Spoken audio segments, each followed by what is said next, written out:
Okay, so I've got the LPJ back on the bench, ready for the top coat, which we'll now do. They're just the same as the back and sides.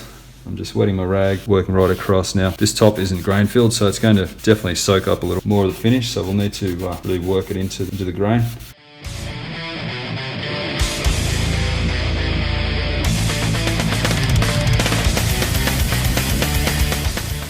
Okay, so I've got the LPJ body back up on the bench now. Now, next thing we need to do is really seal that colour in. So I'm quite happy with the way the stain's turned out. It's a good, consistent, even colour, and it's the right shade. So what we need to do next is start applying a sanding sealer, just so we lock that in place, and we can apply some clear gloss coats over the top of that we can polish up. So I've got some sanding sealer here. I'm just going to pour some into a container here. Sanding sealer looks unusual colour, but it does dry clear. Recommended to apply with a brush, which is what I'm going to do here. There's no great trick to applying sanding sealer, it's really just paint it on. That'll seal that colour coat in, and then we can follow up with some clear gloss coats.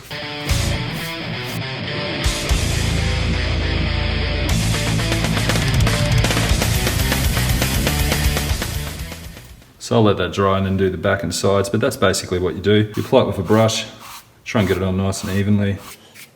We'll give that a light sand once it's dried, and then we'll start applying some top coats. Okay, so I've let that sanding sealer dry overnight. Hopefully you can see that on the camera. There's a thin film of sanding sealer on the top of the guitar there. So sanding sealer, it hardens to an almost powder-like substance, so it doesn't require a heavy grit sandpaper to sand flat or anything like that. So I'm going to sand this back using a 320 grit paper and then a 400. Could take this up to 600 if you like.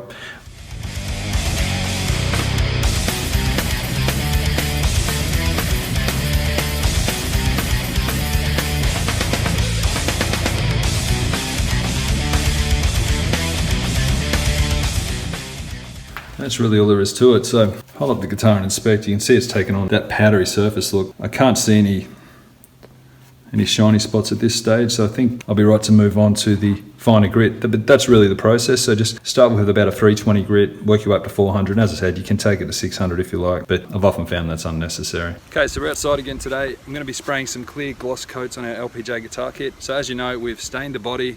We've then locked that stain in with some sanding sealer and sanded it flat. So next thing to do to get a nice mirror-like finish is to put some clear gloss on. So I'm using Rust-Oleum 2X Ultra Cover Gloss Clear. It's the same process as any other spraying. We're just going to be holding the guitar at an angle, or holding the can at an angle, about 6 to 8 inches away from the guitar. I'm going to be working my way around the sides and edges first, and then I'll be working my way across the back and the front, working my way from the bottom to the top and trying to cross over each stroke by about 50%. So first thing you need to do obviously is shake the can. Make sure you've got some PPE equipment like a mask, some gloves, and we can start spraying.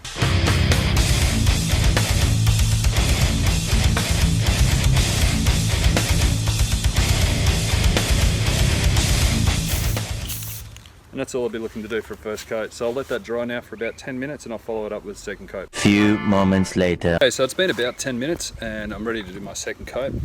Now, as I said earlier, you do want to get back to doing your second coat, at least within an hour. If you leave it any longer than that, you have to leave it for about 24 hours and then scratch up that surface a little bit. The reason being, all these finishing products will adhere to the previous coat when there's something for it to grip onto, like it's a little bit tacky.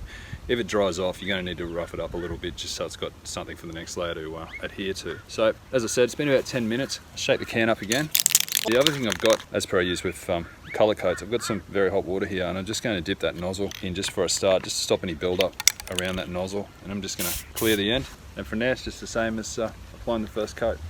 Probably just apply it a little bit heavier this time.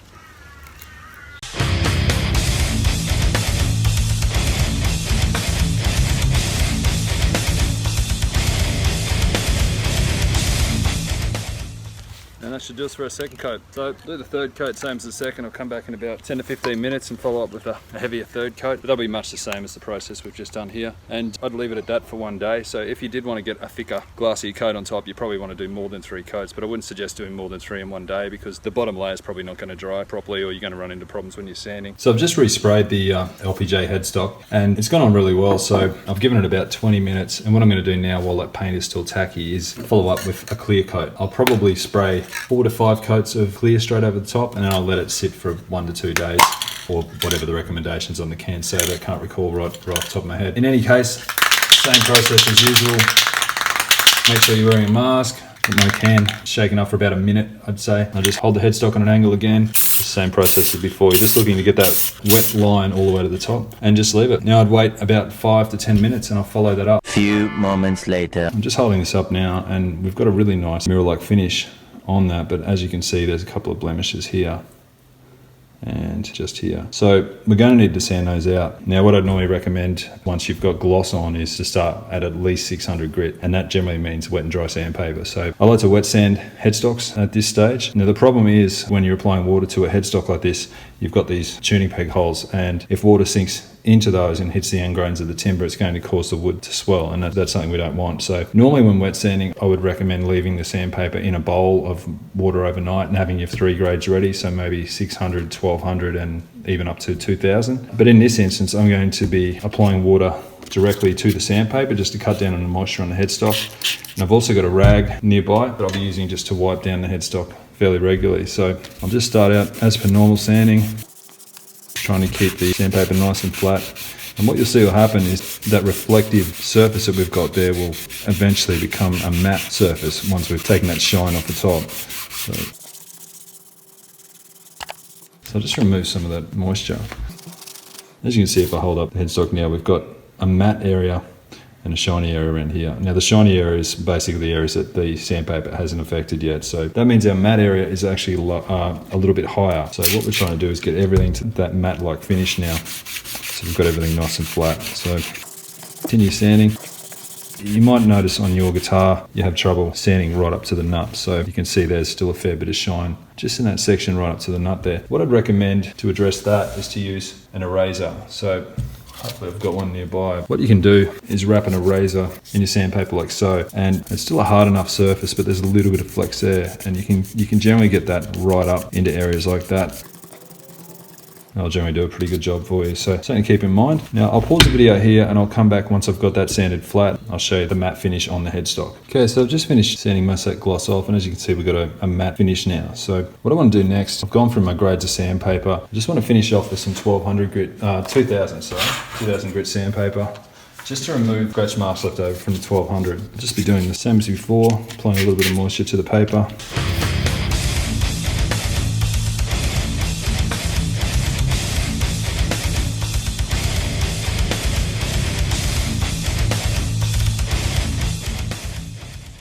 And keep wiping it down so that moisture doesn't build up too much. I just want to take a little bit more at the top here.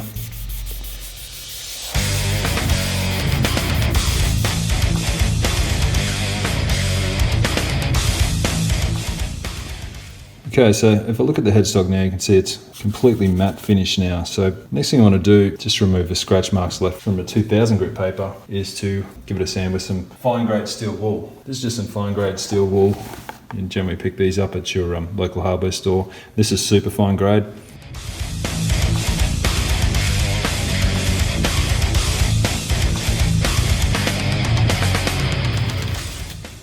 Okay, so you can see that's a really matte sort of finish now. There's not much reflection.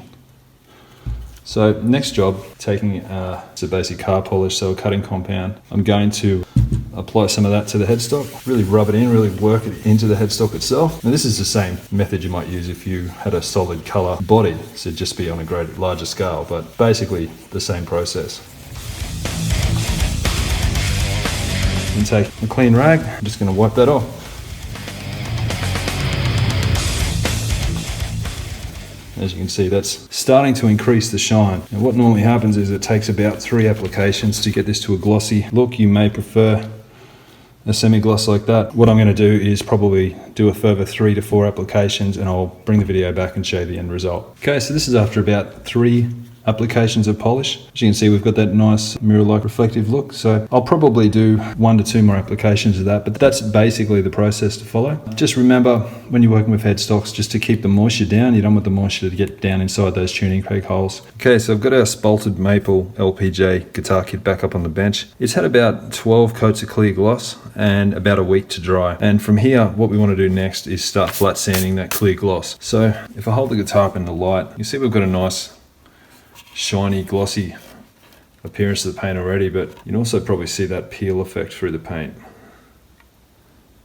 especially near that pickup cavity. So what that indicates are that there are different levels to the paint, different heights, and the light's reflecting differently in different areas. So what we want to do next is start flat sanding that height difference out of the paint and making it nice and flat. And from there, we'll lose that glossy appearance that we've got now, but we'll have a nice flat surface that we can start polishing up or bring back an even glossier appearance if that's what we want to do. So what I'm using here is an 800 grit paper. I'm just sanding fairly lightly, not too aggressively. I'm also just cleaning off the guitar and the paper fairly regularly as well as grit builds up. Once you've sanded for a little while, just hold the guitar up in the light and just have a look at your progress. So I can see that I'm flattening out this section here. It's got far less peel compared to the other sections of the guitar, but it's also lost a lot of that shine. And that's really what we'll be going for right over the guitar. So from here, I'm going to continue sanding this using the 800 grit. I'm going to sand down the whole guitar. It's probably going to take a few hours, and we'll check back in on progress after that. If I hold the guitar up to the light now, you can see we've removed almost all of the orange peel effect we were looking at before sanding. I might still see a couple of little spots around here which indicate some low spots, but I think it's probably safer to take care of that with the next grade of paper. This time, rather than removing the orange peel effect, I'm essentially just trying to remove the scratch marks left in the 800 grit paper.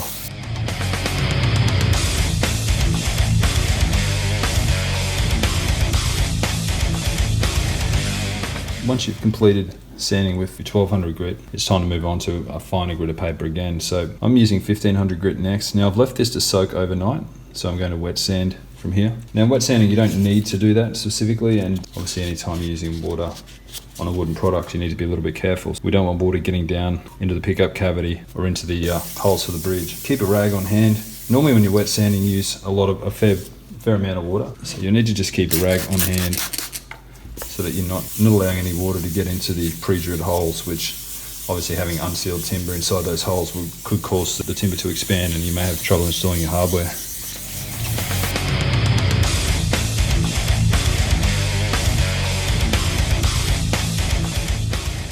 Next stage is I'm going to apply a rubbing compound. So I've got two polishes here, they're both automotive, and this is a heavy duty rubbing compound. I'm going to follow it up with a super cut. I've cut myself 4 clean rags, one obviously to apply the heavy grit and one to polish out. And I'm just simply applying to the guitar like so.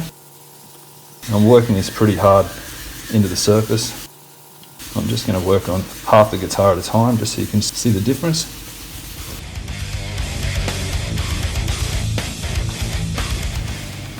So this is just off one application. You really start seeing a difference with this lower bout compared to the top of the guitar, which isn't anywhere near as reflective. So as we come back across the guitar, you can see we're getting that nice reflective glossy look to the guitar. So as I said, I'm going to polish the entire guitar over 3 times using the heavy grade and then move to the super cut. I'll bring the camera back then and we'll have a look at our work.